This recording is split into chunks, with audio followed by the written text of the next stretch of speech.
Education policy for Telangana ఈ పుస్తకం చుట్టే మొత్తం కూడా రాజకీయం నడుస్తుంది. గడిచిన వారం రోజులుగా అటు టీచర్స్ కావచ్చు, యూనియన్స్ కానీ, అదేవిధంగా పొలిటికల్ పార్టీస్ ముఖ్యంగా బీఆర్ఎస్, బీజేపీ కూడా ఆకునూరి మురళి గారిని టార్గెట్ చేసి మాట్లాడినటువంటి పరిస్థితి కూడా చూసాం.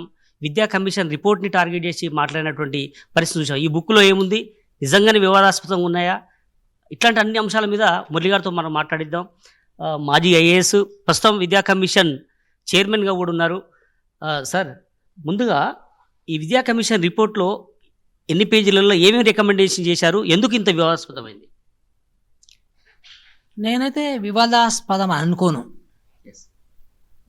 దానికంటే ముందు ఏంటంటే, మనము ఏమి రాసినా కానీ మనకు ఈ పొలిటికల్ విద్య అనేది పొలిటికల్ యాక్చువల్గా, ఎందుకంటే విద్య చాలా ప్రభావితం చేస్తుంది. సో అందుకనే సహజంగానే ప్రతిపక్షాలు అంటే ముఖ్యంగా పొలిటికల్గా కాదు, ఒక ఐడియాలజికల్గా కూడా డివైడ్ అయి ఉన్నారు పొలిటికల్ పార్టీస్ అన్నీ కూడా.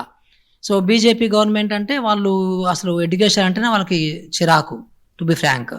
సో బీఆర్ఎస్ కూడా మొత్తం విద్యనే ధ్వంసం చేయాలని చెప్పేసి ఆ 9.5 సంవత్సరాలు బాగా ప్రయత్నం చేశారు. సో వాళ్ళకు చిరాకు ఇది. సో సహజంగానే వాళ్ళు చేయడానికి, దీన్ని వివాదాస్పదం చేయడానికి ప్రయత్నం చేస్తారు. అది వెరీ ఆబ్వియస్ అనమాట. సో అంతేగాని వివాదాస్పదం అనేది అయితే ఏం అనుకోవటం లేదు. సో మేము అంటే వివాదాస్పదం అని అన్నారు కాబట్టి మీరు ఇక ఆ జీతాలకు సంబంధించిన ఇష్యూ ఒకటి వస్తుంది ఎప్పుడు కూడా. ఇక్కడ